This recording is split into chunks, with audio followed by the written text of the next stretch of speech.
Assalamualaikum warahmatullahi wabarakatuh. Wilujeng sonten pamirsa patepang deui sareng simkuring Teresia dina warta ngeunaan tomat momotaro dibudayakeun di Lembang. Tomat teh beda-beda tur rea rupana.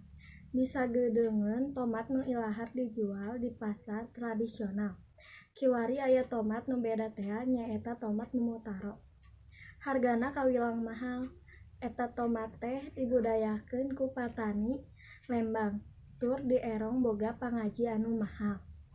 Tomat teh salah sahiji bumbuahan nu ilahar dijadikeun bahan sayureun atawa sambeleun. Sakapeung tomat ge ilahar dikonsumsi langsung, pikeun dibilas satu tas dahar. Hargana kawilang murah bisa dibeli di pasar tradisional. Kiwari aya tomat hasil tina budidaya anyar, ngaranna tomat momotaro. Pantai di Desa Langeensari, Kecamatan Lembang, Kabupaten Bandung Barat kiwari perceuya ngabudidayakeun tomat momotaro. Eta tomat momotaro teh mibanda pangaji anu kawilang mahal. Embatan tomat lokal, lantaran kualitasna punjul. Di leuleuk Lembang, tomat momotaro bisa tumbuh kalawan hade. Samalah hasilna bisa dipanen 3 kali dina jero saminggu. Pareung mangsana panen muput tomat momotaro teh henteu bisa sagawayah kudu luyu kana aturan. Sangkan bisa awet turta pangajina bisa tetep punjul.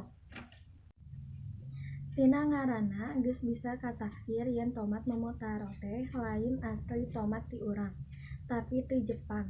Tumuwuhna tomat momotaro kawilang langka di Indonesia, lantaran kudu nyaluyukeun jeung hawa katut lingkungan di Indonesia. Pon kitu deui dina ngurusna leuwih bangga batan tomat nu ilahar aya di urang.